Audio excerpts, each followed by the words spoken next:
Well, hey everybody, this is Ryan Steva, and I have Jared Wilson here, and our special guest today, Will Copeland, and we're going to be talking about the EDC bug out bags and get home bags as well.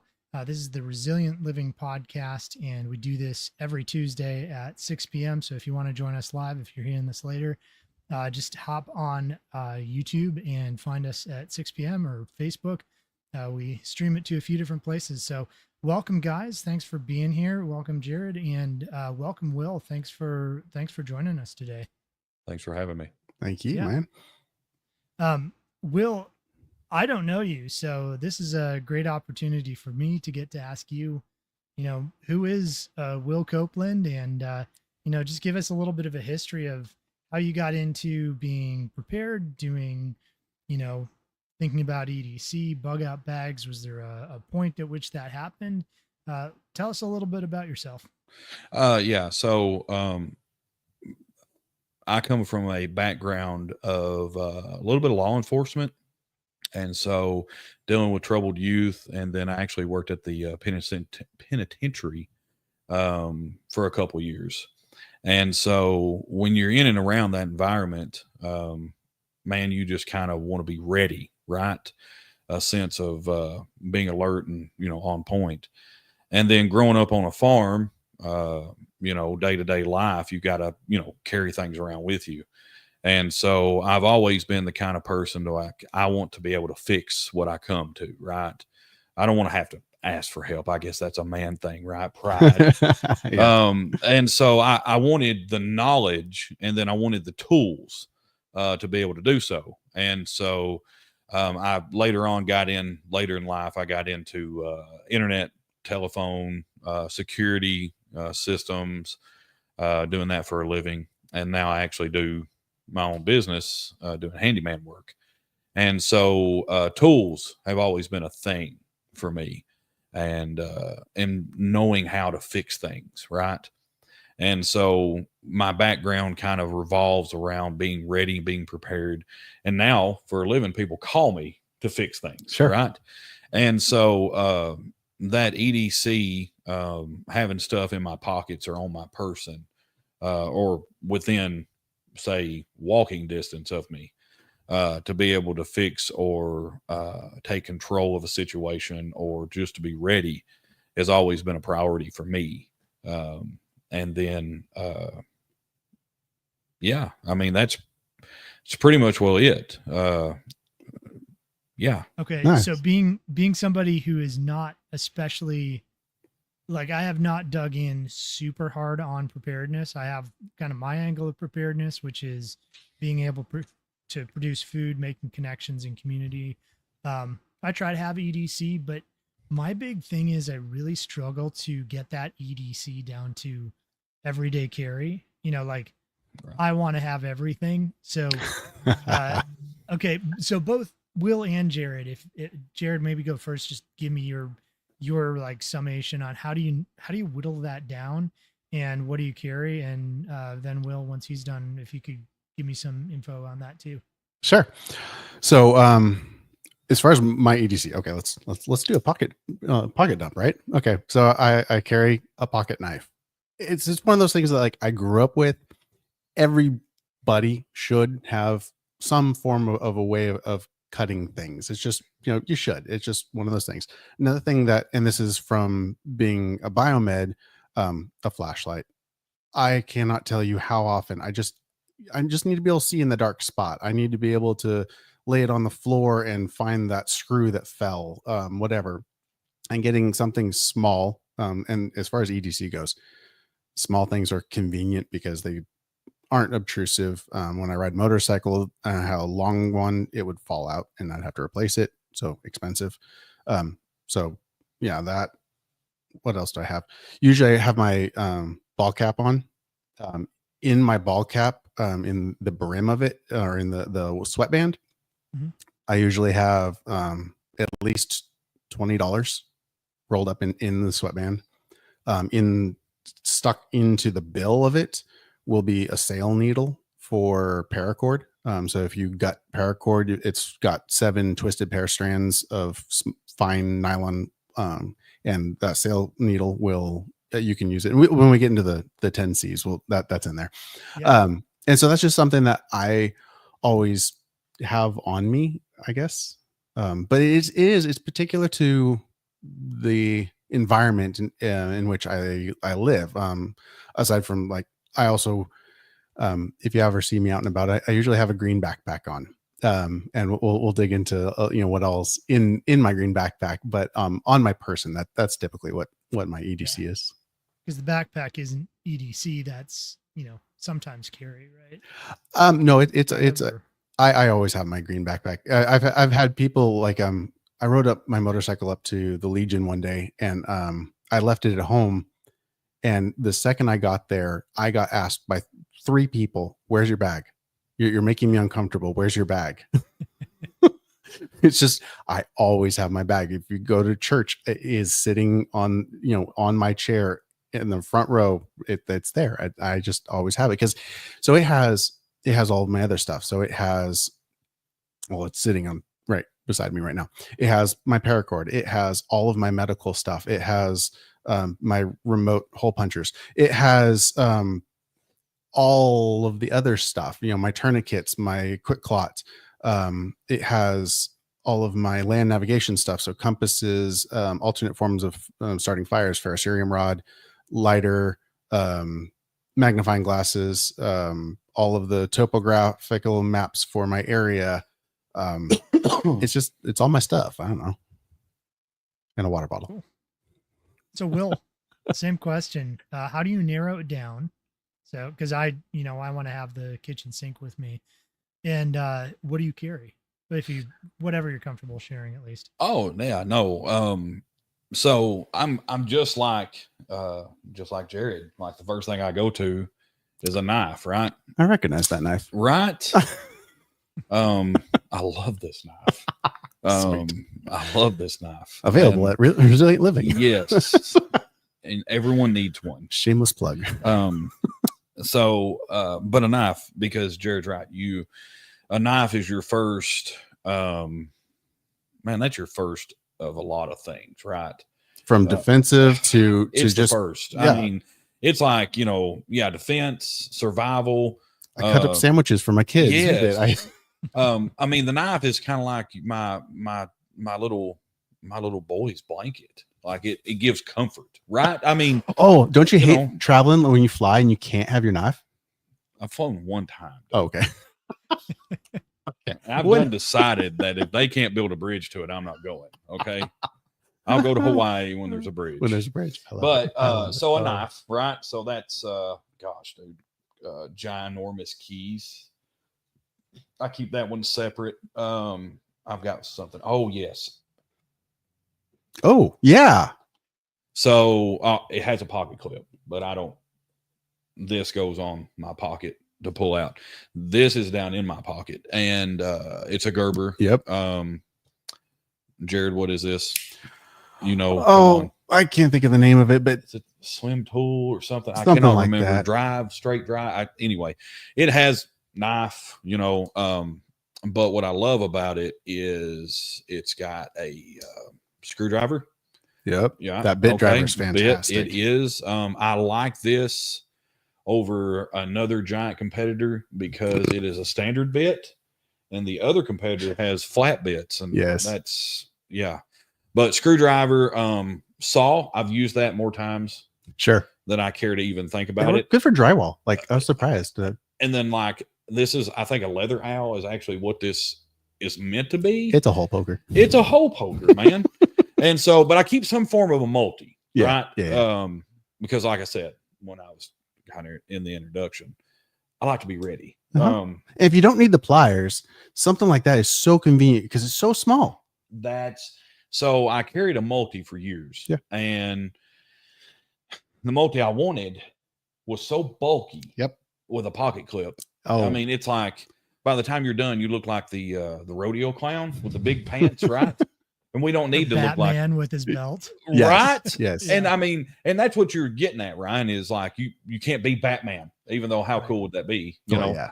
But and then of course, like my wallet, one thing too, and Jared had is, man, a watch. True. I, like, I guess people have certain things, right? My watch is it. Like, if my watch breaks, I'm stopping right there and I'm going to get another one. I don't care if it's Mickey Mouse. No. I need to know the time. And so again, it's kind of like the first thing, we talked about the knife, the watch, man, that is huge. And Jared hit something too I want to just touch on real quick. This is all circumstantial. Very, very. Okay. We live in a rural area for the most part. We go into a heavily populated areas. So if you're going into an area like that, what we're going to get into here in a little bit, your bug out bags, your get home bags, stuff, even on my EDC will change. It shifts. Yeah. Right. It will shift very much. Because now if I'm getting home, I'm looking at totally different environments. Mm-hmm. But like what Jared said, this is stuff every day I'm going to have on me. Like hands down. I will turn around and go back home. Jared's better than I am, because if I would have made it up there without my bag, I'd have been like, hey, I'll be right back. Yeah. And I'd went home and got my bag.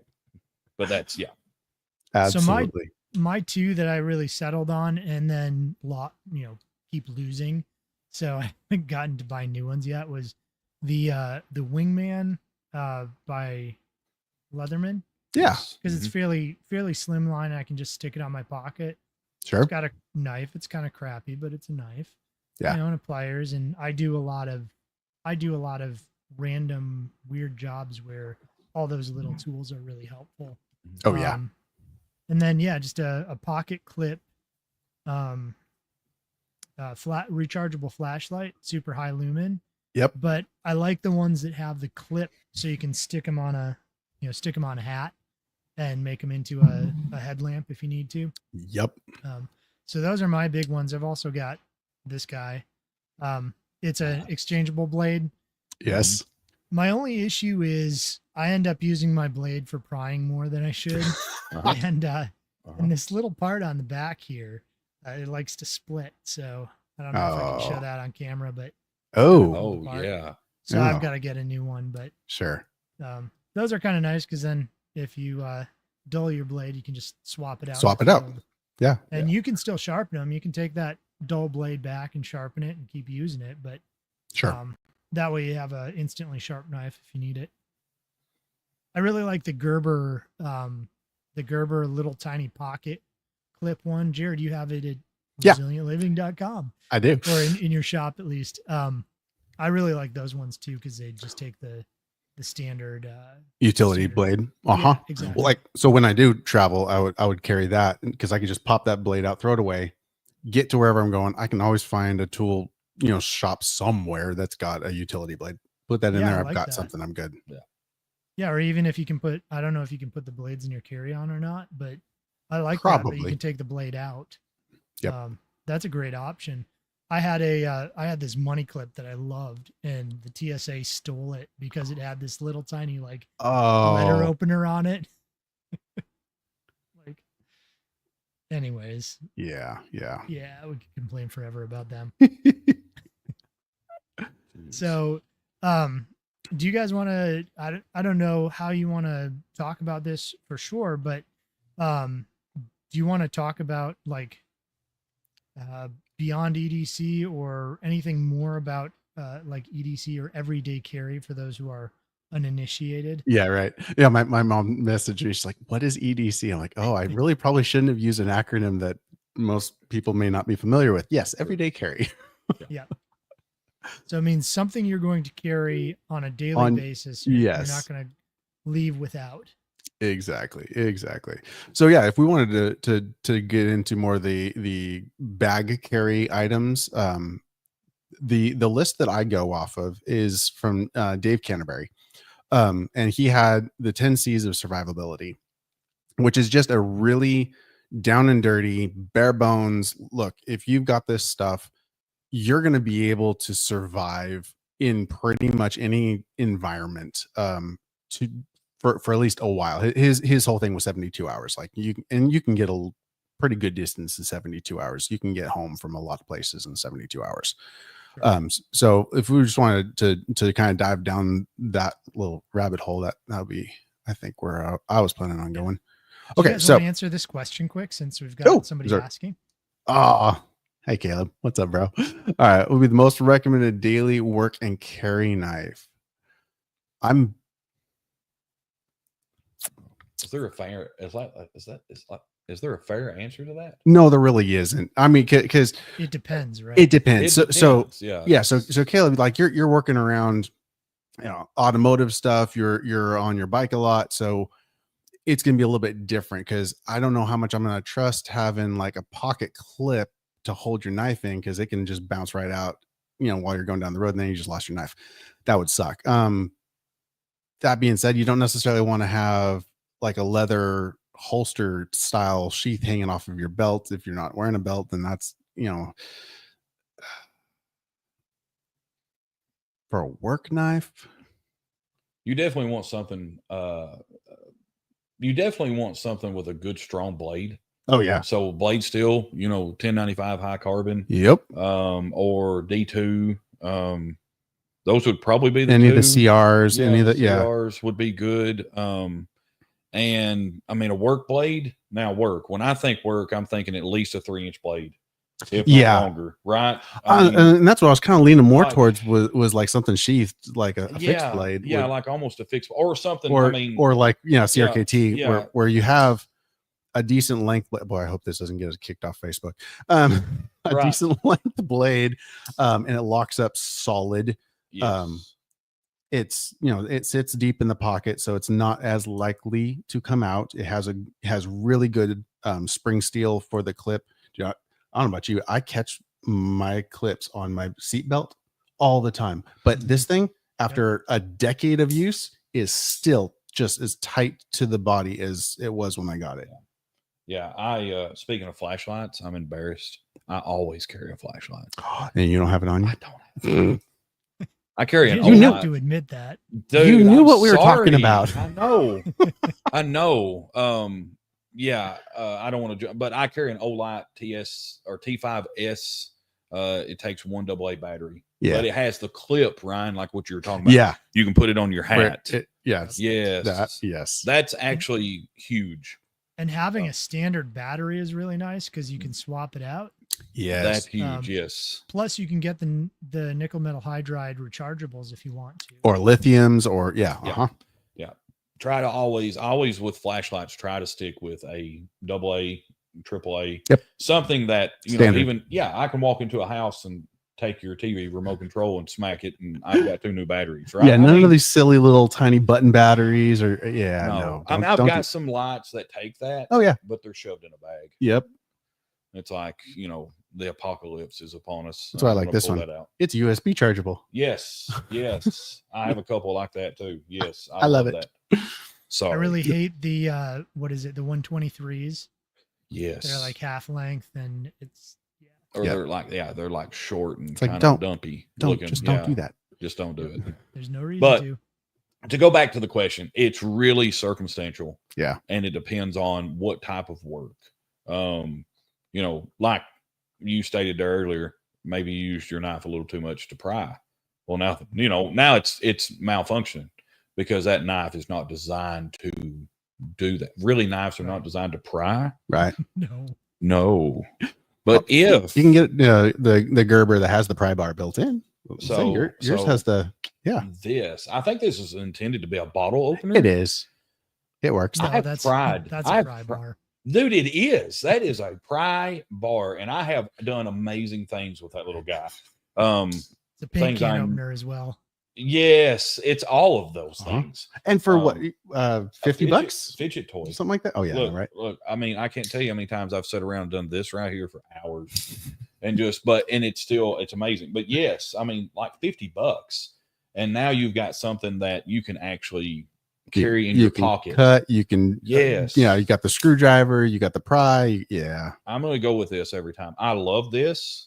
Yeah, there you go. I love this. But if I had to pick, I'm picking this. Yeah. Every time. Yeah. but it is really, I mean, work knife, you know, if we're skinning animals, I want a skinning blade. Yeah. Yeah. I mean, it just depends. It really depends. And that's the hard thing. Kind of going back to Ryan, what you were saying, but you want to take everything in the kitchen sink. Mm-hmm. It can get really, and we'll dig into this when I get to the backpacks. It can be really tempting to try and bring everything. It's well, heck, we can just get into it. So my recommendation for backpacks specifically is not to get anything over 35 liters. And the reason I say that is because there's 65, 70, 100-liter bags. Don't do it because you'll fill it. You have the room, you're going to fill it. And now you've got a 80-pound pack on your back. You're not going to carry that for very long. And you're going to be miserable. We're getting home. Yeah.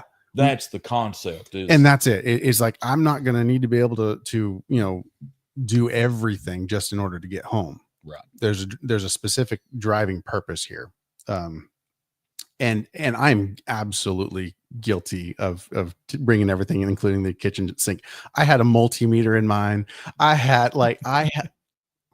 a biomed. Like, I was like, I'm going to, exactly. And that was my justification, was I might need it.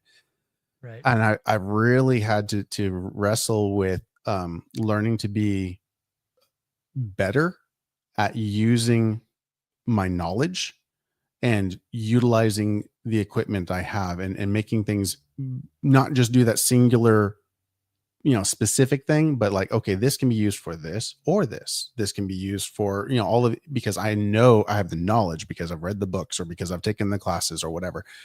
And that's where it's great to be able to talk with guys who've done this stuff, because you can learn those things. You can learn those tips and tricks about, you know, especially like paracord.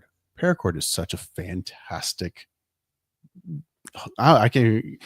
it really is. It is. You can do so many things with paracord. It's great. We should do a class. Well, and you can even get a little, like, I've got a whole bag of bracelets. I got them for like 10 cents a piece. Sure. You know, that's paracord, and you just cut it off and pull it out, and you've got paracord with you wherever you go. Oh yeah. To your point on like learning knowledge and then putting that into action, just a funny story and maybe admitting a failure of mine. Like a week ago, I lost one of the keys to my truck. And in doing so, it kind of created this whole situation where I didn't have a backup key to get into my truck on the outside of my truck anymore. And I locked my only key in my truck. And my wallet was in there. My phone was in there. Everything was in my truck. I was in this little it's Gainsborough, Tennessee. So a little tiny town. Yeah. Like I couldn't go and buy anything because I didn't have money. I didn't know anybody there. So I start walking and thinking about it. I walk down this like alley that's got trash everywhere. And there's like a piece of a 6-inch PVC, like a little kind of curved piece. And there's a stick. And then I think and then there's like one other stick or a pipe, a little galvanized pipe. And so I take these things and I go back to my truck and I'm like, how can I get into my truck? Because I know how to break into a vehicle. It's not all that hard with the right tools. Yes. But I've got a shard of PVC, a stick and a pipe. And so I was able to take this shard of PVC, get my hand up there, kind of wedge it out, put the PVC in. Then I could get the pipe in. I pried it a little more, got the PVC down further. And then I had this kind of curved stick. I went and popped the little lock button. Yeah. Open the door. The alarm goes off. Grab the key. Turn the ignition backwards with the proper key, and it turns off. Good to go. Yeah. So I didn't need, a little inflator bag and special tool to, reach in and pop that. And right. That's me being dumb because I should have gotten another key right away to put on the outside of my car.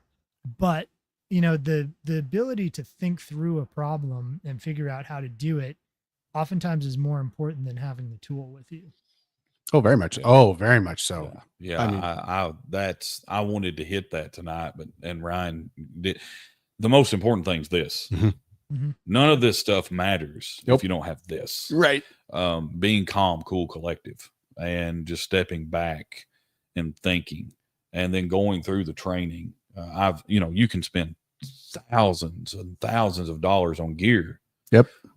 But if you don't know how to use it, then it's pointless. And so, anybody's like, hey, where would you start? How do I do? What do I do this? What's the best pack? What's the best this? All that stuff's great, but take classes, sign up, first aid, CPR, simple things that we take for granted. But in most of the time in our day-to-day lives, that's what's actually going to be important. Oh, absolutely. Hands down. The medical part of it's probably going to be the more important item. I think a lot of people get infatuated with the, what did you call it? The remote button shooter thing, whatever. Yeah. I think people get crack me up. I think a lot of people get infatuated with that. They do. And then they spend thousands on that, right? And you are 10 times more likely to render medical aid than you are to ever utilize that particular device. Yes. Oh, maybe 100 times more. Probably. Yes. I mean, even just right out in front of my shop, not that long ago, I went and rendered medical aid. Yes. Because the wreck that there was this horrible wreck. And okay, let's do this. Yeah. Yeah. I would rather spend a lot of money on my first aid gear. Absolutely. And my, and know how to do that. And then like you did, Ryan, being able to not panic, just breathe for a minute. Yep. Evaluate your situation. Yes. What resources do you have available? Yes. All right, let's make a plan. Let's move. Yes. I mean, that's a lot of times, I mean, that problem solving but really the remaining calm, that's it. That's one of the bigger things I would tell somebody. We talk about, these scenarios and, getting home and stuff. And, the difference between I'm sure we'll get into it, the difference between a bug out bag and a get home bag. Yeah. Right. And we're going to talk about all that, but the most important tool is your mind, your knowledge. That's what you need to work on first. Yes. Then add the gear as you gain the knowledge to use that it. Supports the knowledge. Yes. Not the other way around. Because having the equipment isn't going to make you Goran Thumb. No. It's not going to make you into this superhero or whatever. It's like, no. Hollywood is Hollywood. Okay. I mean, that's it. Like Jared stated, medical is going to be to use 10 times, maybe 100 times more than any other part of really what we're going to probably get into. Yep. So absolutely. Definitely.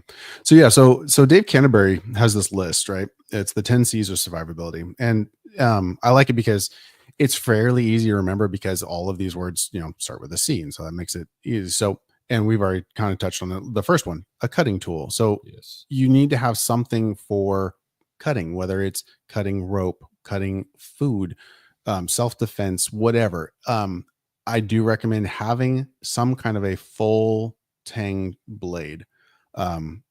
Gerber makes the strong arm. It's a fantastic knife for $100. You'd be hard pressed to destroy this knife. You don't have to go and spend hundreds and hundreds of dollars on the SE or on the no, you can. And I have them at my shop for a reason because they're fantastic knives.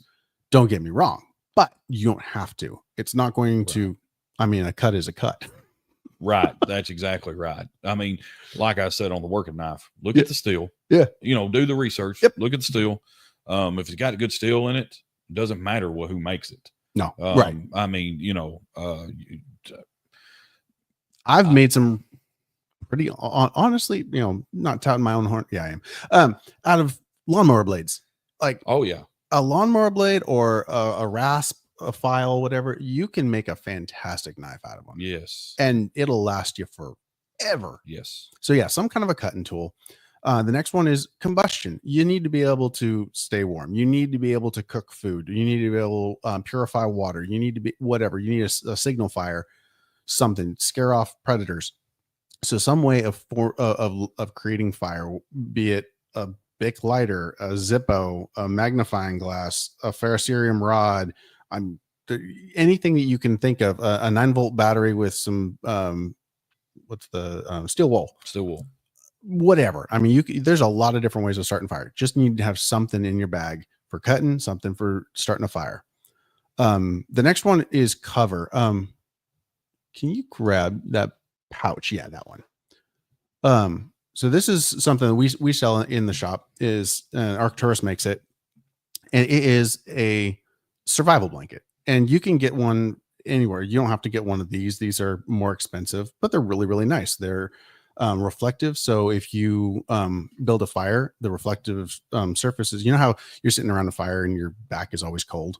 Well, if you put this behind you, your back doesn't get cold. It traps the heat. It reflects it back onto you, and they're great. They also work the other way around. If you're in the summertime, you put the reflective side face out, and people can find you, which is great. Yes, and you don't get overheated, which is also great. So some way of covering yourself, and then I go along with that. So cordage is next, or a couple down from here, and I would tie the cordage to the cover because you're going to make a much better cover if you have some form of paracord. like they go hand in hand. They really, really do. And so that's like one of the reasons I have those braids of paracord in the shop. It's 5 strands, 10 foot long paracord. It's all braided up, so it's convenient, doesn't get tangled up. It's easy to deploy. You can use it. You can braid it back up. It's back in your pack, and you're done. Yeah. So cover, cordage, a container. Some kind of, and I highly recommend stainless steel. Nalgene's and all the plastic bottles are great. It's not great to boil water inside of, though. Once Once. you can do it once. Yeah. Well, I mean, you can boil the water, but I mean, like the chemicals it's releasing into the water. Probably would not drink it. No. Even after it's been boiled. Exactly. No, the Stanley, man. Yeah. I was hiking all the time. Exactly. The Walmart. Yeah. $20. Pathfinder makes them. Yeah. Yes, man. 2 cups. They slid together. And when we were hiking and camping all the time, everybody was, what's the term? Bougie. Oh, yeah. We had to have the top of the line brands and all this. And here I come whipping out Stanley, and you get made fun of. It worked. It worked. Yeah. And now everybody's like, man, these Stanleys, they're coming back. And I'm like, dude, I got made fun for using that. Right. I mean, Well, yours wasn't pink though. Oh, no, yeah. no. Mine was like the Stanley green. That's like, traditional. Yes. Yes. It was, I mean, you had one choice. And so, but no, it worked. And man, I cannot tell you how many bags of ramen I cooked out of that. Oh, yeah. Is that that's the go-to, right? When you're going hiking and camping? I think so. I mean, I always just crammed ramen down in a bag, and I was like, and some jerky. Yeah, a little bit of jerky, maybe some peanuts. Yeah. And then take off, for days on end. And but no, that's the Stanley, some kind of cup, some kind of container, stainless steel. Definitely. I'm old enough, and Jared's, me and him's almost the same age, and I'm like, I was around when Nalgene hit the market, right? Yeah. And it was a big deal. It was. And it was like, man, I got a Nalgene. Yeah. And it was cool, but you always want to go back to that stainless steel for a container. Absolutely. For sure. Yeah, it's safe. You can heat it. Exactly. Yes. Yep. So after cordage and containers is cotton. And so that one, I sell chamois in the shop, and the chamois is, if you ever seen any movie from the Middle East, the head wrap that you see typically, it is so multi-purposeful, and that's kind of my why I go to the chamois for the cotton one, is because you want multi-purposeful. It can cover your head, you can get it wet, and it can keep you cool. It protects you from sunburn. It protects you from sandstorms. This is that's Middle East, but you can use it if you were to break your arm. You can use it to hold your arm up. You can pre-filter your water through it. It's just one of those things that it's simple. Basically it's a bandana, just a really big bandana. It's a simple thing, but it is incredibly useful, and it allows you to be much more resourceful for your environment, irregardless of where you are. I love my chamois. Would flax be another good material for this, or is it really specifically cotton? I'm sorry, shouldn't say flax. I know flax seeds. I don't know. Yeah, what do they make out of flax? It's linen. Oh, linen. Yeah. I mean, because like cheesecloth is linen, and that works as a pretty good filtering agent. I don't know about. I imagine it's gonna be strong enough. Okay. I can't think of why it wouldn't work. It's what historically hospitals, like a long time ago, Yeah. hospitals used both for bandages and for sheets. Yep. And it's known to have like built-in healing properties. It's actually a pretty cool material. So just curious. Yeah, This sure. is out of my Nice. realm, right? Yeah, you're good. Nice. Hitting cotton right there and going back. One of the things is cotton balls and Vaseline. And Vaseline. Yes. I was That's just in- talking to a guy That's today. in my bag outside. Sure. Like it literally, and with a ferro rod. Yep. Like I have it, and I didn't bring my bag in. I know that's like knock number 2. I know. I'm sorry. You but didn't have to say it. I know. I'm an honest guy, right? What you see is what you get. But man, a lot of this you can get real I think it's called like gear snobby. Right? Oh yeah. Yeah. It's all about names and stuff. 99% of my stuff is in Ziploc bags. Yeah, right. Because it works. It works. Mhm. And I can buy 100 of them. Yep. For For real $5. cheap. Yep. And so a lot of my stuff, now I have a quality bag, Sure. the shell bag, what everything's in, but most of my stuff's in Ziploc bags. And I have multiple extra bags because, man, staying dry. Yes. Oh my goodness. Like, there's nothing any worse than, getting out here and then all of a sudden it rains and you're, hey, I'm okay. I've got a poncho, but your pack's not underneath it. Yeah. And then you get to where, hey, Or it's sitting on the ground and it soaks it up. I need to make a fire. Ain't gonna do it now. Nope. But when I was out hiking and camping, all the time 15 years ago, man, cotton balls of Vaseline. Oh yeah. That is like everybody has Vaseline or some kind of Vaseline. Some product. type of petroleum base. Product. Yeah. Yes. And so you take cotton balls that are $2 for a bag. Yep. And you smear it on there. Work it in there. And then put it in a Ziploc bag, get the air out of it and seal it. And I promise every cotton ball is a guaranteed fire. Oh yeah. It is. It's a guaranteed fire. I don't care if it's raining. It doesn't matter. You will have. Yes. And that's just like, you've got this stuff at home. Right. It's called petroleum jelly, right? Yeah. So Yes. Petroleum jelly. It's going to light. Yeah, exactly. It's petroleum. Yeah.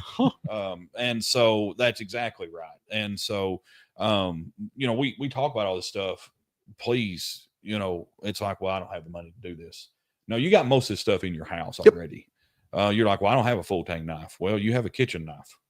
Yeah. You start somewhere. Yeah. Right. It's all about the mentality of, hey, I've got, I don't have the money to go out and buy, a $50 or $80 multi. Sure. Okay. Well, carry some form of a screwdriver. Yeah. We do EDC and we've worked on it for years. Literally. Yes, exactly. Years. And so don't look at where we are because it took time to get here. Yes. And we started off with the crappy stuff. Yes. Which, like we named on Stanley. Apparently now Stanley is, what's in. Right. So if you keep your old stuff that's cheap for about 20 years, it's actually going to be the expensive. Oh yeah, right. So and it's the vintage version, which makes it really valuable. It's 3 times the price. That one's actually been cooked in. Yeah. Oh yeah, right. So sorry, rabbit hole there. Oh, there you go, Ryan. That's cool. All right. So after cotton is a compass. So like one of the things that I have on my watch band here is a compass. And it doesn't have to be okay. I was gonna say it doesn't have to be expensive, but you get what you pay for. Yes. And unfortunately, compasses, I've seen some cheap ones that are less than accurate and less than consistent. Yes. So especially when you don't use them every day, so you don't have that as muscle memory. Yeah. You're not necessarily good at figuring out if your compass is BSing you. Right. Yeah. Correct. You pick it up and you're like, okay, that's north. Okay, I'm going, Right. Well, is it? Yeah. And most of us don't wear silk and have some form of a needle that we can lay on a leaf. Right. You can do the, you can do the stick with the shadow trick. Yeah. But that takes time. That takes time. Yeah. Right. I mean, you've got it's built on the outside of his watch. Yep. Mine's built in my watch. Right. But like what Ryan said, you don't know. Mm-hmm. I mean, so it's really important to, like again, going back to the knowledge in your head. Yep. Silk, it's magnetic. You rub it on the steel, on the needle. You can knock you can get a thin piece of metal, a paper clip, and point it. Yep. Rub the silk on it, and put it it will on a leaf on water, and it will point. It'll north. tell you which way north is. Yes. Yeah. And so, and then the stick and the shadow, you can figure it out. It takes time.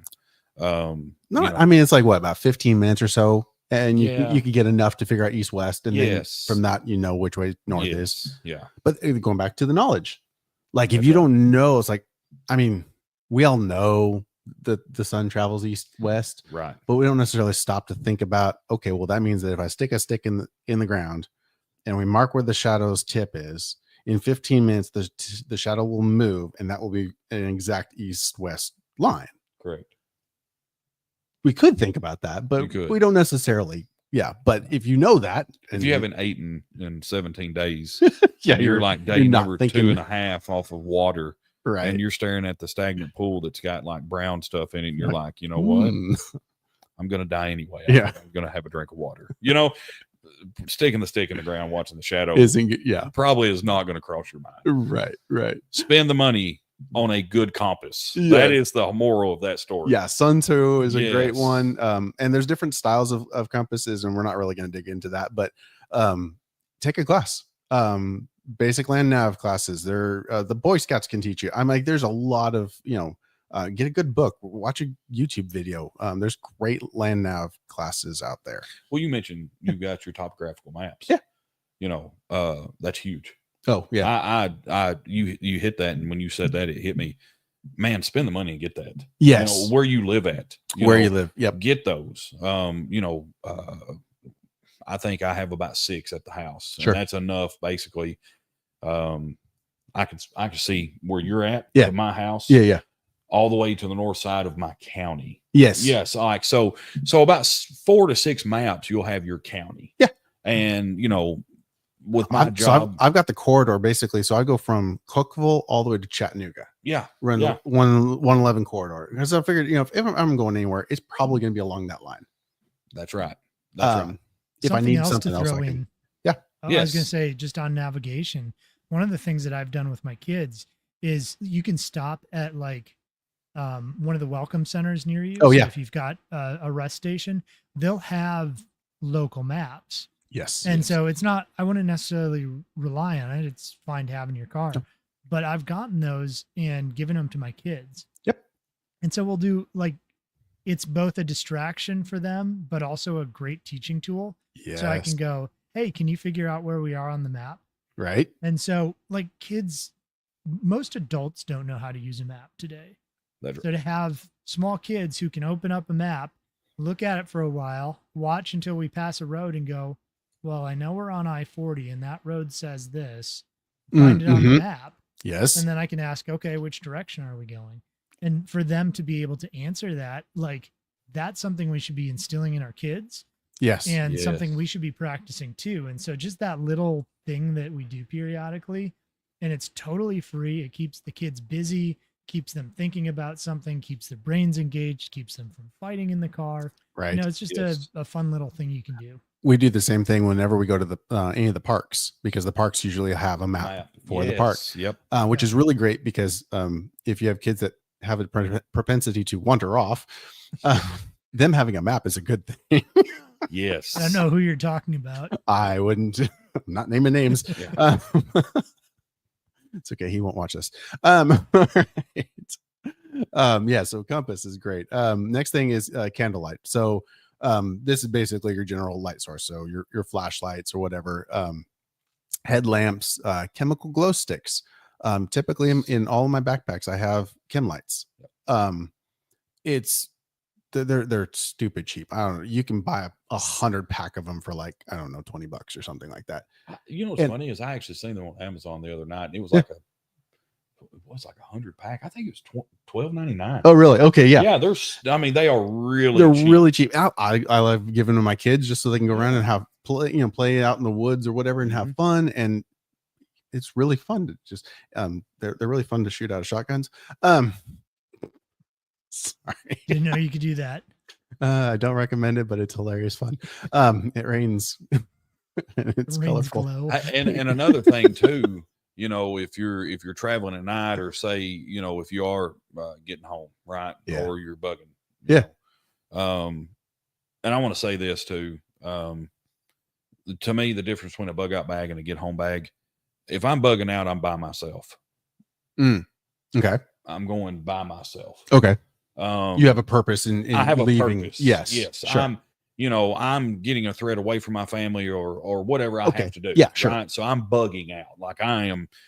A get home bag is really what I focus on because Yes. I have a wife and children. Yes. I'm getting home. Mhm. And so, I put more emphasis on a get home bag than I do a bug out bag. Absolutely. I do have both. Yep.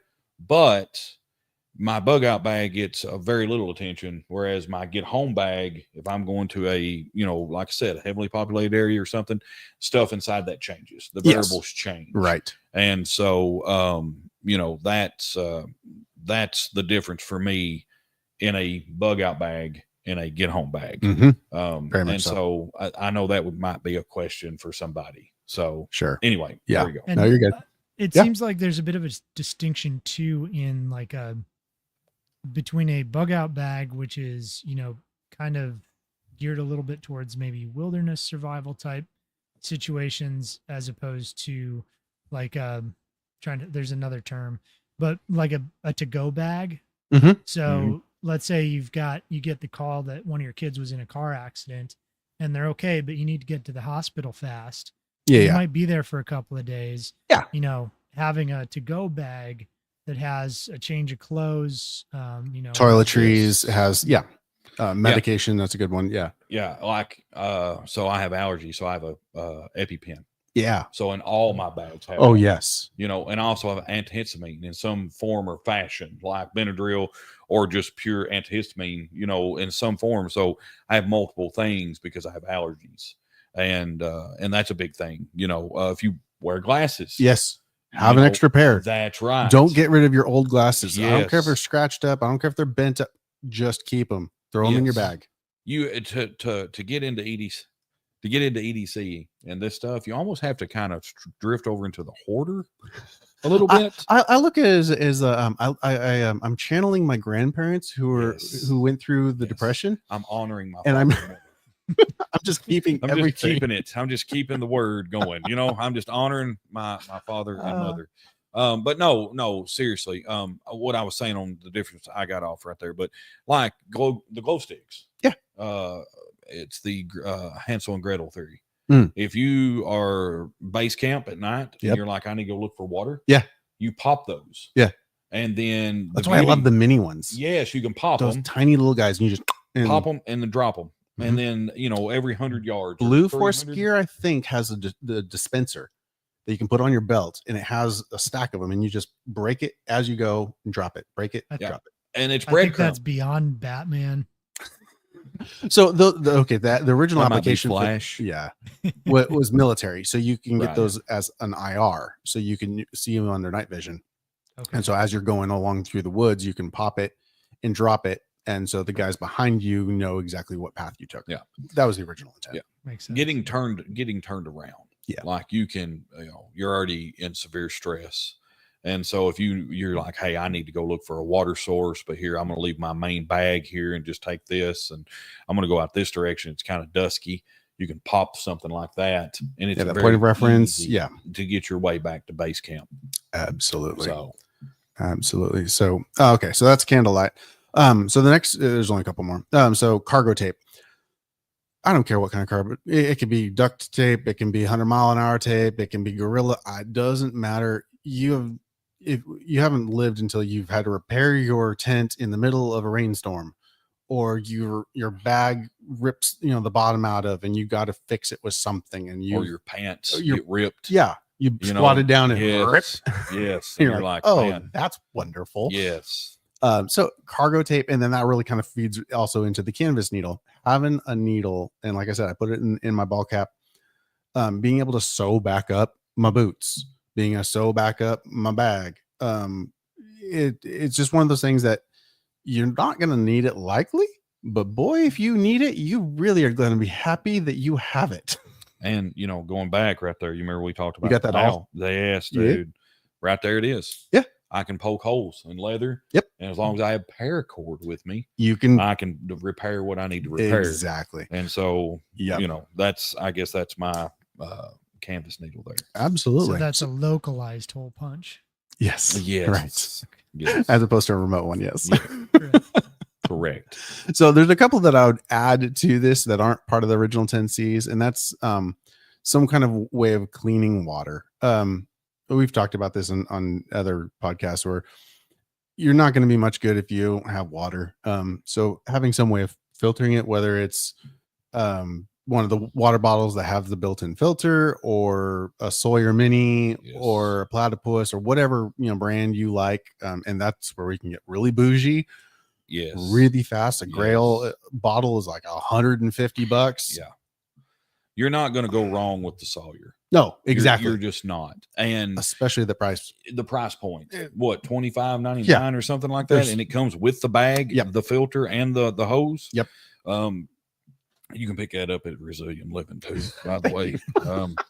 Stacks of them. But no, and again, it's knowledge, right? Yes. So you're like, hey, I'm good. Well, here's the thing: aquatabs.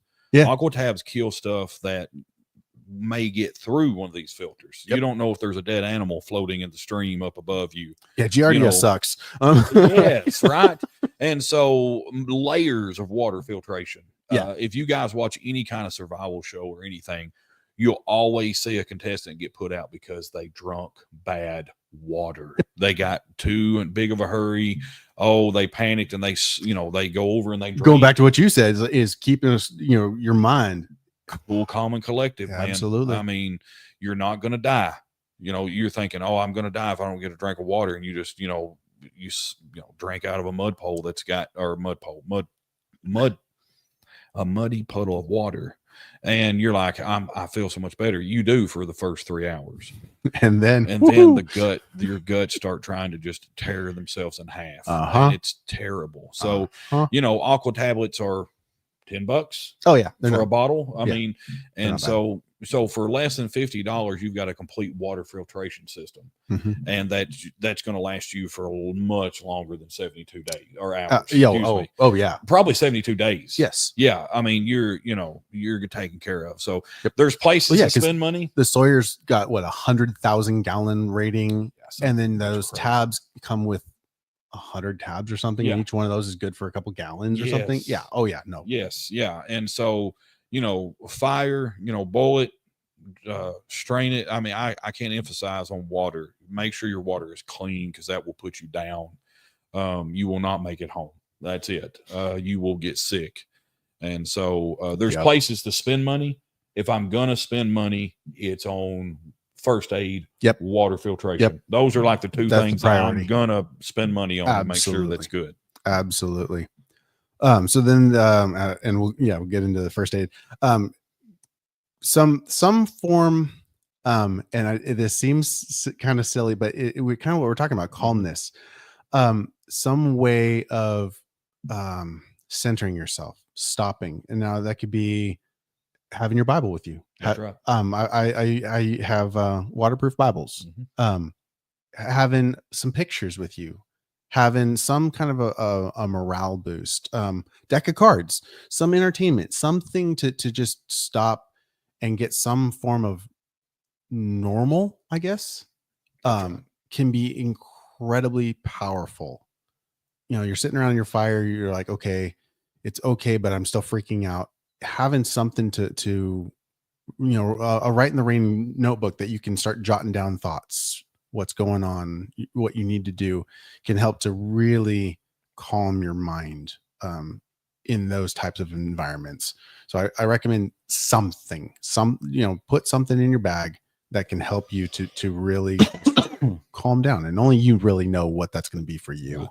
Being able to write is so huge. It is. It really is. For me, I work on a lot of things that tend to be complex. Like you have to think about a lot of different moving parts and a lot of different variables, and being able to write it down when you're stressed, when you're, out in the sun, working hard, don't have enough water, being able to write something down, take notes, be able to kind of put it off your mind for a minute, or to be able to organize it and make sure that, later, if you remember that thing that you're forgetting, write it down. Yes. That will do so much to ease your mind. So I think just a little tiny notepad is huge. Mm-hmm. Another thing that I think, I don't know, think of people maybe missing, kind of Hmm. like you were talking about before with the remote hole punchers and getting a little too obsessed with Yeah. that specific thing. People get obsessed with like, what do they have in their bag and do they know how to use it and all that, and fail to even bother going for a hike with the bag on their back. And Yes. that was where I was going to go in a second was actually go out and use your gear. Mm-hmm. And Ryan, we've talked about it, like I've taken Rowan down to the woods and like, okay, here's our bag. Yeah. Let's start a fire. Let's use the Mountain House meal and let's boil some water in our stainless steel cup, and we're going to reconstitute this meal, and we're going to use our survival blanket to make our own little impromptu shelter. We're using paracord. Like, we went through every little step. Dude still talks about it. Like, that was 2 years ago. Yeah. It was a like big deal. It was a big deal. Yes. He had a blast. He keeps that. He's like, Dad, when can we go again? I'm like, just yeah. Yeah, I mean, it's a big deal, man. I mean, Ryan, that's awesome that you said that, because you'll see guys, and man, they'll pull out a knife and for a fact that's never even touched anything. Oh yeah, right. And it's like, man, I mean, if I'm gonna put a tool in my pack, I want to I have to use it. Yeah. Because if I'm relying on this sucker, if I'm genuinely pulling this pack out, man, and I'm getting home to my wife and children, yeah, better I have got to make sure this is going to work, right? A ferro rod, I want to make sure, man, I've sat there and struck that thing 100 times and I'm like, it's going to work. Yeah. And some of this stuff we talked about, use it. Like, it's not like one of those things, well, if I use that water filter one time, it's like, it's tick-tock, oh, and it's yeah, going to go right. bad. No, it doesn't work that way. Like you said, 100,000 gallons of water, filter 1 gallon with it. Like, just go do it just one time so you understand how it works. Well, and then going back to, you are your best EDC. Yes. So your mind, so knowing that, and your body. Yes. Exercise. People, go exercise. Eat well and exercise. And hey, I'm on a rabbit hole. Go for it. So, I'm 6'3", 290. No, and big guy. I'm a big guy, right? And so it takes about 2,300 calories a day to maintain just basically to keep the motor running. And so that's a lot. I promise it's half that for Jared. Like, but I know that, right? Yeah. So I know things about my body. Yeah. And it's super important to know that stuff, because it's like, hey, what is something that's going to trip you up first, right? Getting enough calories, bringing enough calories for you, that's a big deal. That is huge. Sure. We talk about things like you've got to make sure that you've got the fuel, because most of us we're not used to carrying a 25 to 30 pound pack on our back, hiking 10 to 15 miles a day. Okay. Yeah. You're going to have things like ginormous blisters on your feet. Yes. Okay. Yeah. Take care of your feet. Yes. Yeah. Hey, listen, buy the good footwear. Okay. Good socks. Those things matter. Darn tough. Yes. Buy darn tough socks. Yes. Lifetime warranty, made in America. Great socks. Great socks. And you carry those in the store?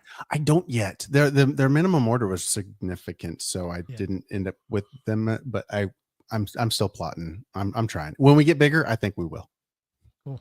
I mean, it's but knowing, going back, I can't stress it enough. Knowing yourself, getting the mentality of, okay, I'm roughly 30 miles from home. Okay, I've got 3 days to get there. That means 10 miles a day. I've got to do this. And I mean, and then it's setting that to, I'm not going to let anything stop me, period. But there are things that will stop you. And that's why we're talking about what we're talking about. Yeah. Like, you need these things to get there. And so that, talking about that comfort, and stuff like that, if you'll go ahead and get your mind ready, that way when this happens, it's a lot easier to grab a hold of that comfort. Oh yeah. And take it. When you don't have to worry about Yes. Like, hey, look, I'm going home. Yep. No matter what. I'm already mentally prepared for whatever my body. If I have to open up the tree bark and eat the same caterpillar that the monkey off of Lion King, Oh. slurp down. I'm gonna do it, and I'm gonna get home, right? I mean, and so it's whatever. I mean, pine bark. I'll sit there and take my knife and whittle it off and chew on it, and we're gonna keep going. On that note, Mhm. something that I do just on a general health thing is I eat really low carb, and so I'm not always like keto. I'm not that careful or concerned about it, but I'm always really close. And sometimes I'll do mini fasts or Yes. allow my body to go into ketosis. Yeah. So I know that if I didn't, and this isn't really why, but I know that if I didn't have food for a day, I'd go straight into ketosis. My body would start burning fat, and Yeah. I could live for probably a month off of, I mean, I've got more reserves than I probably should. So I could live for probably a month off of those reserves and be actually probably healthier for it. Yes. Whereas if you're, eating cereal and ho-hos every day, you're going to have a really, really physically hard time getting Yes. into that state of, switching from burning carbs to burning fats. Yeah. And that is really important. So, and I don't, maybe people aren't as aware, what you are eating, it gets stored as the fat. So whatever crud you're feeding yourself is the fat that you're going to burn in that environment. So if you're eating well now and you have accumulated extra, that's better fat than if you were eating cruddy food and have accumulated even the same amount of fat. It's not the same. No. Yeah, the toxins you have to burn off and what that does to you mentally, cognitively, emotionally, it's significant. Oh, and all of that is going to hit your liver and kidneys like a ton of bricks. And if you already have some medical conditions that you're fighting, right? Asthma, I mean, just common everyday things. Yeah. When you get into that state and your body starts trying to burn that, I mean, it could be fatal. I mean, it really can. Yes. I mean, because you're already in a high level of stress, Mhm. very tense. Your body's already operating higher than what it's used to. Yeah, cortisol levels are through the roof. Yes. You've got adrenaline pumping. It's And what would normally be okay, your body's in a very high high range right now, and I mean it can be bad. It can lead to muscles locking down. Yeah. It can lead to seizures. It can lead to some really bad things. So it's really important what you put in. Yep. Garbage in, garbage out. That's right. Yep. So we've talked about like all of the components that can go into your bug out bag. I kind of wanted to real quick touch on, let's see, do we have any? Oh, thanks, Mom. I wanted to touch on how you physically pack your bag. So some of the things that and this is hard because like the packs that I have in the shop don't actually meet the criteria that I like for a backpack for this application. So the issue that most of those packs have is they're fairly narrow in the shoulders. So the straps come and meet a really tight point, which ends up being a wear point on your neck. Yes. So and the other thing is they don't have any way of cinching it up so you can properly adjust vertically where that pack rides on your back. So the problem is when you're packing any kind of significant weight, and I'd say that anything above 20 pounds becomes significant. You really, really, really need to have proper posture. You need to have it packed so that the weight is distributed correctly. So that you're not straining muscles, because that is not the time that you want to throw your back out. No, especially those of us who are in that 40-ish realm. We sneeze and we can throw our back out. I'm not hardly to 40 yet. I look older than both of you, and I may be the youngest. I don't know. You're not to 40, you are. Yes, I am not to 40. I'm nipping I've at crossed that barrier, unfortunately. So plateau. No, just kidding. Go ahead. So one of the things is, jump this up. Okay, so pack distribution. Yeah. So really important is having all of those heavy items close to your back in the middle. So whatever of those items that we went through ahead of time, as far as like the 10Cs, whatever's the densest, heaviest, thickest, whatever thing, that's where that needs to go. Then you're going to want to have your middleweight items. So not the heaviest are actually going to be at the bottom. So when you're packing this up, when you're building this backpack, you're going to stuff the not heavy stuff to the bottom. And then you're going to build your heavy things on the inside, and you're going to balance that with the lightest things to the outside in that middle section. And then whatever's left over gets in that top cap. Because otherwise you're going to end up having, you're going to fall over backwards. You're going to twist and you're going to screw up your back. You're going to crush things. So it's really important that you properly load your pack so that you don't hurt yourself and you don't damage anything. Yes. 110%. Yep. Yeah, I've done a lot of hiking with kids on my back. The kid packs. Yeah. And my girls really liked, well, first of all, we did more advanced stuff than, like a 3-year-old could do. So yeah, a lot of times I'm walking around with a 3-year-old on my back. Yeah. And it's heavy, they is. Get, 40, 50 pounds plus the pack. So yeah, that placement is so vital, because if you get them, if you got the kid leaning back or has too much room to get back away from the pack, it just kills your shoulders, your neck, your low back. It's unsafe for them because they can flop to one side or the other. But same with a backpack, it could essentially throw you off a cliff by accident. Yeah, and jumping back to that, it's not the purpose of this picture, but proper lumbar support down there at the bottom, that big old strap down at the very bottom. That's the first thing. I think I have another one. Yeah, I did. That's where most of your weight should sit, is it not? Exactly. So you cinch that up around the bottom, and then you adjust the top. And anybody who's done any kind of backpacking or whatever has probably done this. And there's a lot of different types of bags. So this is an example of several of the different styles of backpacks. Unfortunately, a lot of the tactical backpacks are horribly designed.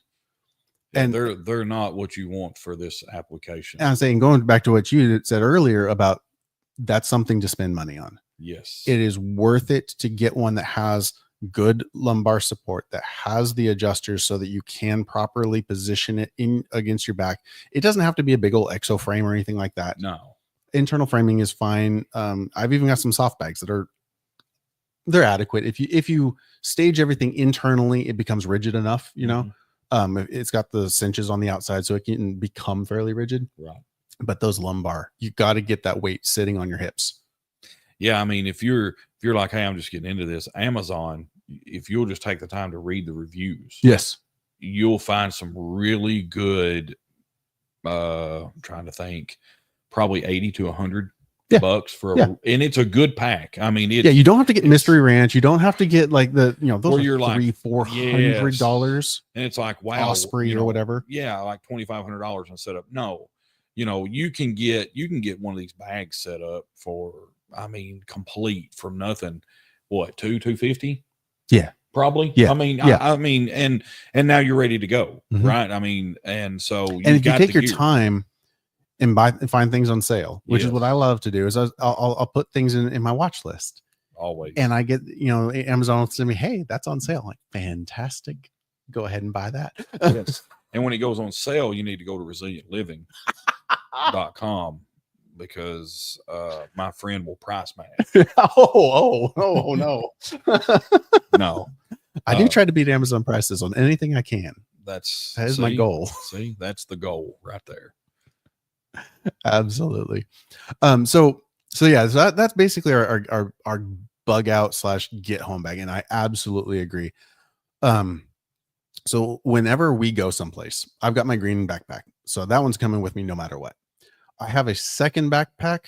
So because most of the items in my green backpack end up on my person, if that were to be an event that happened that I needed to be able to do this, they go onto my person. Right. And I've got this other backpack that's got all of my additional stuff. So my backpack goes with me no matter what. That one is if I go anywhere with my family, it's got stuff for multiple people. Right. It's if I go any distance more than 20 miles, because I know how far I can get in one day. I know that that's a 2-day stint at, a decent clip, especially if I'm off road. If I'm on road, then that gets a lot easier, and yay. But if I need to get off road and stay off road, okay, I need additional provisions. Yeah. And that's the way I pack it. And then the internally, so you've got your plastic bags. A lot of my stuff is in canvas bags, and they're color coded. Yep. And so, like, I've got my red bag. That is my bag for medical. I've got my black bag. That's my fire starting bag. I've got it all. And so if I need additional, I open that one up. I throw extras in there because I've got more people, or I've got whatever. And so it becomes this really flexible modular base, and I can just let out my backpack and make it a little bit bigger if I need additional stuff, or suck it up if I don't. Yep. It doesn't have to be overly complicated. It really should be as straightforward and simple as possible, because it goes back to that goal. What is your objective? It's to get home. That's right. That's my goal. Is if I'm coming home with kids and wife in tow, or if I'm just trying to get home to wife, kids. That's right. Yes, that's huge too. If you're on a trip and you got the whole family, it gets a lot more complicated, and that's why I kind of included the vehicle loadout in this conversation, because that's something else that I do recommend. It doesn't have to be in this in depth, but it's different. So some of the things that and okay here. So this is your over the top version, but it has its own purpose. I'm not saying to go out and buy yourself a Gladiator and do the whole Overland thing. But if you do, let me know, and I want to come check. I know, right? But there's a lot of good mindsets and a lot of crossover here between the Overlanders and what I recommend as far as stuff to put in your vehicle. Having extra fuel, is maybe you're just driving along and somebody else is out of fuel. There you go. Awesome, I can help. Having jumper cables, or even better, one of those lithium jumper packs, dude. Even if you're running like a 7.3, they've got lithium ones that will jump those suckers. It's incredible the amount of. And you do have to have enough charge on the battery that you're jumping. So jumper cables can be really helpful. To get it up to a voltage where those will recognize it. Yes. Agreed. And if you already have power tools like DeWalt or Milwaukee, $30 on Amazon, and it snaps on top of your battery, and it starts pretty big machinery. I will just go ahead and I'm going to throw that out there. Okay, you do have to be careful with those. I would only use them in an emergency. I have used them before, but I bought the one that actually has the reducer, so it goes to a 12. It drops down to for $5 more. So for $5, I might save my ECM. Just saying on my vehicle. Yep. Do not buy those unless you get either the reset or the inline fuse or the reducer down to a 12 volt. But that is something for $30 and one of those batteries, and keep it charged. Get you out of a pickle. Absolutely. So it's kind of like changing the 9 volt in your smoke detector. Yes. All this stuff, all of it, go through it once a year at least. Go through, make sure that things haven't expired, that things haven't leaked. Yes. Because that can make an absolute mess out of your bag. Yes. Check all your expiration dates on everything. Yep. And really, if you're gonna do this and do it right, like I said, most of the times I don't leave my county. So a lot of my stuff is in my vehicle because I'm within 25 feet of it at all times. Yeah. So I mean, I can get to my vehicle within 10 seconds. And I've got everything I need. So I keep a lot of my stuff inside my vehicle. But, if you're commuting 50 plus miles a day, and you're working in a commercial building away from your vehicle, hey, you can always carry a backpack in. Yeah. You can always carry some form of a bag in and take this stuff in with you, because the front door may be blocked and you got to go out the back, and you may not be able to get to your vehicle, and you need to get home.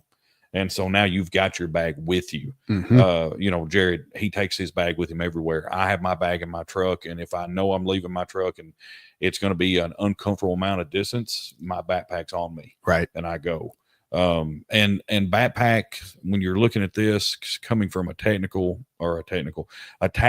viewpoint, if you're looking at it, you get on Amazon, you look at bags, and there are a lot of tactical, right? Patches all over me. Yeah. All Molly and Velcro. You're the number one person that's going to get shot. I'm just going Just ahead. like, hi, Yes, shoot me first. I've got gear. So Be better off you know, with a Mickey Mouse backpack, right? Honestly, yeah. honestly, Yeah. JanSport. I was the just gonna cheap say. Walmart, like Yep. you know, maroon bag that looks like what your kid would carry. If you have small children, it's easier because everybody's carrying backpacks and diaper bags and whatever, right? So you've got your bag on. You blend. That's So a gray man theory right there. That Yes. is. You want to be as blended as you possibly can into a crowd. Yep. You never want to draw attention to yourself. And that way you can literally just slip right out the side door and walk, you and your family, and you're not standing out. You're not already been picked off of a crowd of a, you know, active shooter situation and saying, hey, that guy right there. Right. You know, I'm already, because I'm my physical size. So, I mean, and we laugh about it, but seriously, 6'3", 290, I'm not going to be, I mean, they're, you know, if I turn around and just look the wrong way, they're going to be on me, right? Versus somebody that's more of a standard size can just, boom, and they're gone and you vanish. Yeah, right. And so, you know, my tactics are a little different because of physical appearance, physical size. You know, I have 3 small children. So, you know, 2 of which are not going to understand. One that barely can. I have a 6'3" and almost 1-year-old. And so my 6-year-old, I've explained some things to her to where she understands. Like if I, you know, I think it's very wise to be as honest and upfront with your children as you possibly can be. Being kind of blunt. Just looking at her, say, if daddy says get down. Oh yeah. You get down. And she'll say, okay, daddy. And she understands I mean that. Right. Now my 3-year-old son is a little different. I'm going to have to physically grab a hold of him and go down. And I'm going to have to do things, right? I'm going to have to grab up and go. And so, but knowing those things, knowing your children and knowing, hey, I've got to get this lined out. We've got to get somewhere. And your spouse, you know, partner, Yep, has to be on board. yes. Like, look, you have the baby. That is your responsibility. 110%. You take the baby. You take the small, youngest child. You know, if you've got a 5-year-old and a 10-year-old, I've got the 5-year-old because I'm bigger. I can pick that 5-year-old up. Oh and yeah, run. sure. You to grab the 10-year-old and you take off. Yeah. And you find cover. Yeah. And that's where we're going. And, you know, and so it goes, my last hurrah, it goes all the way back to knowledge. Yes. Pre-planning, having a plan, executing said plan. 110. I mean, every time. Yes. That's the most important part. Yeah. Anytime I go on a trip, we're making some kind of provision. We're saying, Yes. okay, if something were to happen, this is where we're meeting. This is when we're communicating. That, you know, whatever. Yes. Always. Yeah, and you can even put that plan into like a 3-ring binder. Oh yeah. One in each vehicle. Like here's location 1, here's location 2, here's location 3. Yes. You know, and if this happens, go here, that kind of a thing. Yes. So everybody's on the same page, and you can even have, you know, check-ins at certain times and stuff like that. That's kind of pre-readied, but Yeah. maybe everybody doesn't remember all of them, or certain family members don't want to. You can have just a little printout or a 3-ring binder Yep. with that Little laminated information. card, whatever. Yeah. I was about to say something the size of a business card and laminate it and literally have it in your wallet or purse and, hey, orange. And you look down at and what orange is, Yeah. and it's like, oh, okay, this is what we're doing, you know, or 36. And you look down Yeah, at right. random numbers, right? Nobody else is going to understand. but Nobody you knows, know. you Yeah. know, but if I had a friend of mine that did that, and it was their hobby. Oh, okay. And man, he would it's so funny you said that, Ryan. They had a binder and it was color coded. Nice. He had a room in his house and everything was stacked and toted. And it would be like, I think there were 6 colors, 6 different events that could be, you know. Oh, okay. Like, Yeah. Natural Sure. disaster. Yeah. EMT or EMP, you know, martial law, all these things, right?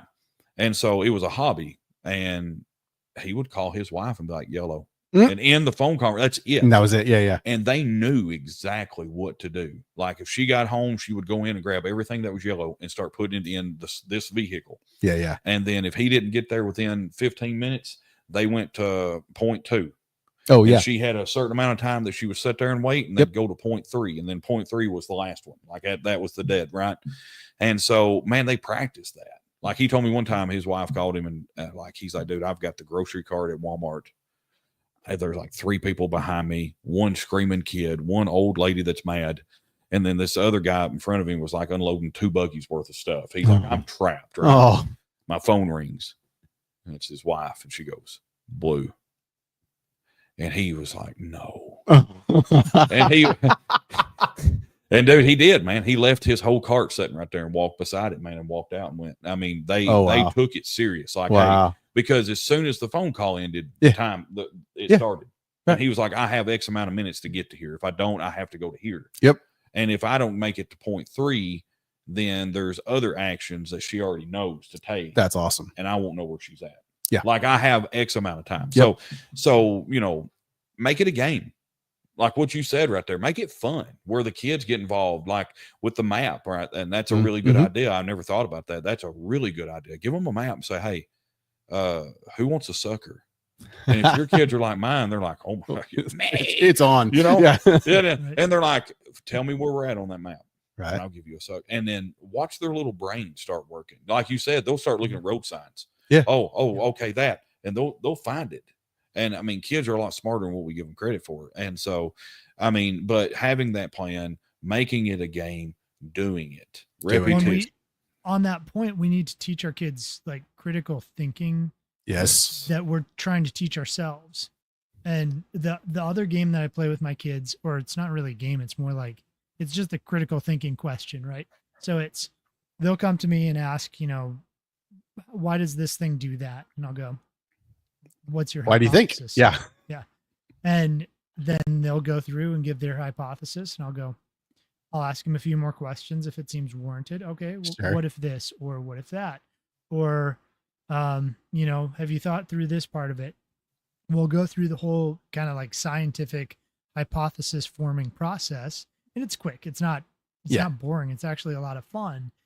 And then, so we do all that before we go to Google or to YouTube or to whatever to find that answer. So instead of, oh, let's look it up, it's, well, what do you think?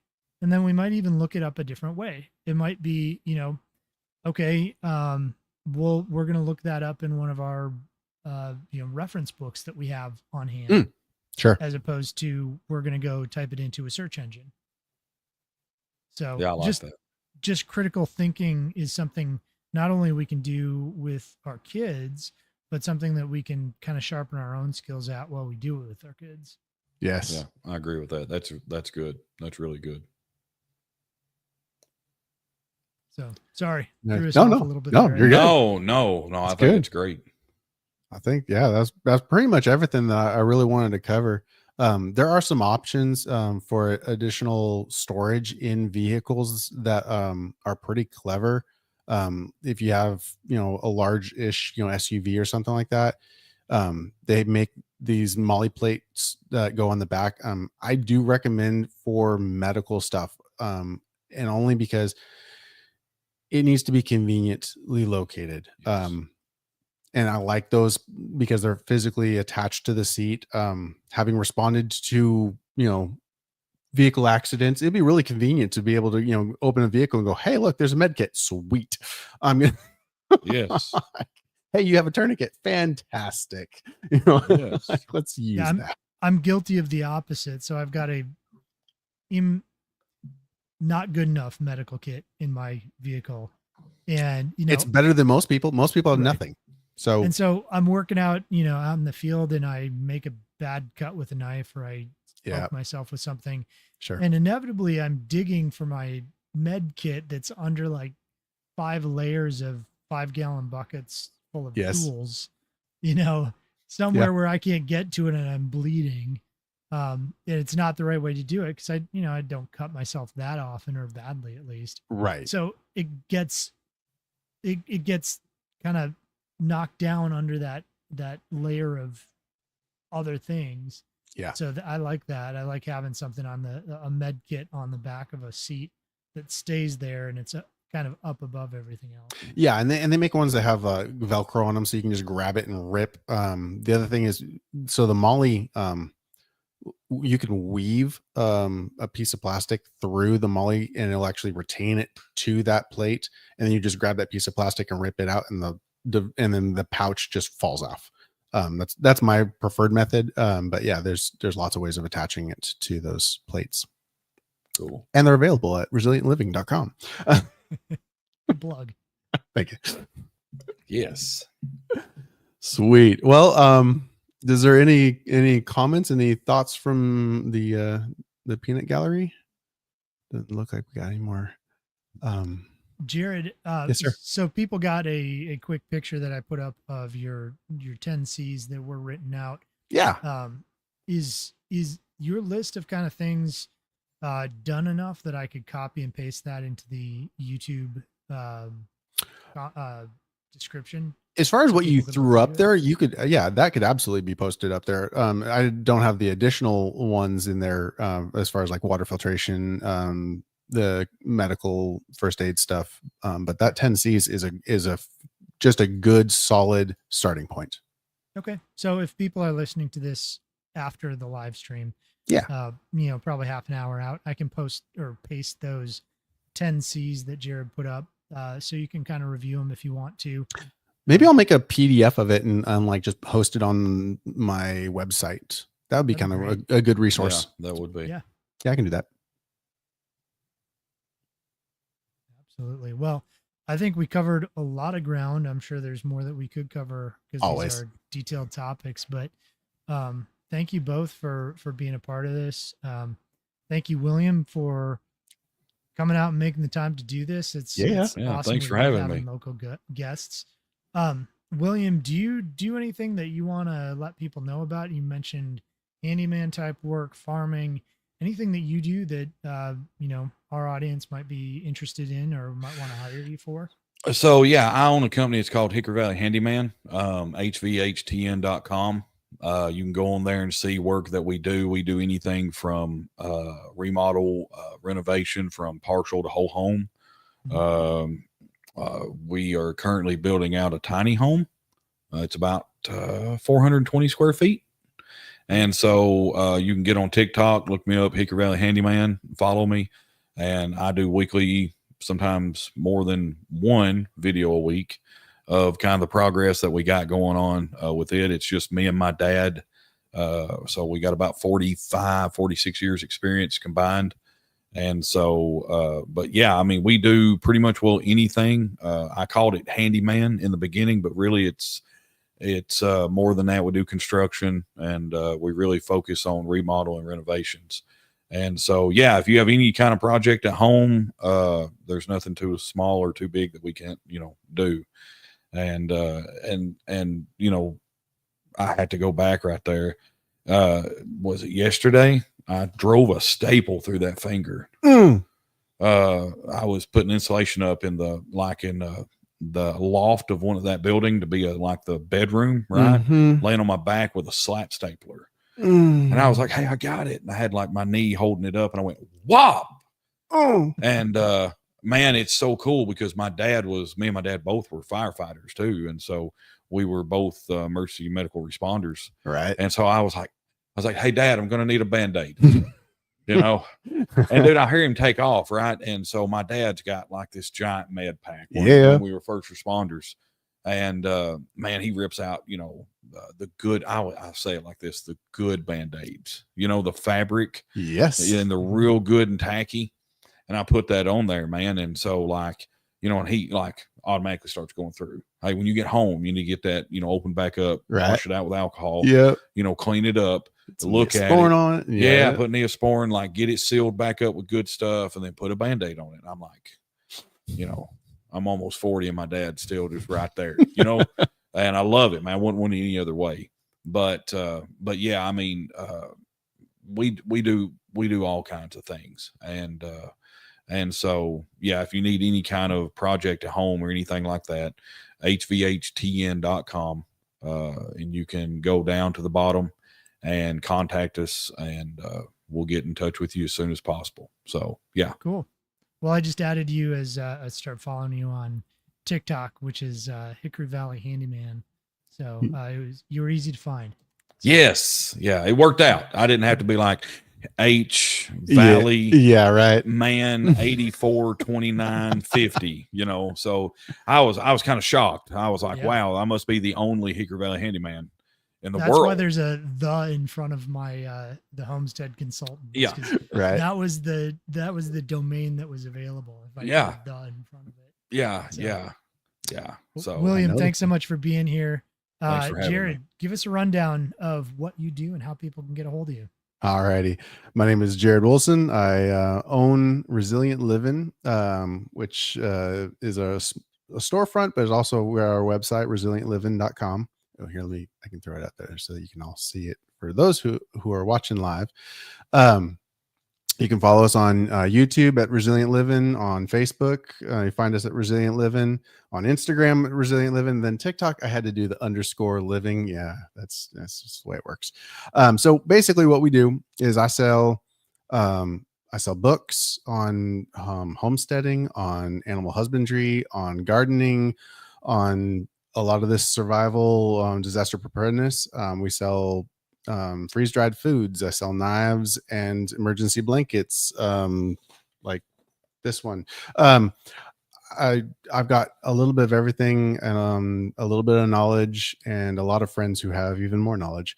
So come by the shop and hang out. We're right at the corner of Hodges Ferry Road and 111, halfway between Spencer and Sparta in Middle Tennessee. And I'd love to hang out, and you can have a cup of coffee and we can chat. Yeah, it's a great little shop. People should stop by if they're anywhere in the neighborhood. My name is Ryan Steva. I'm the owner of the homesteadconsultant.com, and I help people set up homesteads, troubleshoot odd, technical issues. That is your specialty. It really is, fixing things or setting up things that nobody else could come up with, or it's just for whatever reason, that's what I have a brain for. But I help people set up homesteads to be more resilient, more efficient, and just generally work better for what you're wanting to do. And I've got a YouTube channel that people can check out. Everything's the Homestead Consultant. So if you just look that up on whatever social platform, should be able to find me. What else? Thanks everybody for being here today. Thanks for tuning in. And, if you need anything from any of us, just reach out. We're all part of a community here, and we're really doing this just to help people out. We obviously plug in our businesses, but we really do enjoy helping people, especially our local community, and building stronger communities. So that's why we're doing what we're doing. And if you need help, let us know. We'd love to meet you. All right. Thanks, everybody. All righty. See ya. Yes.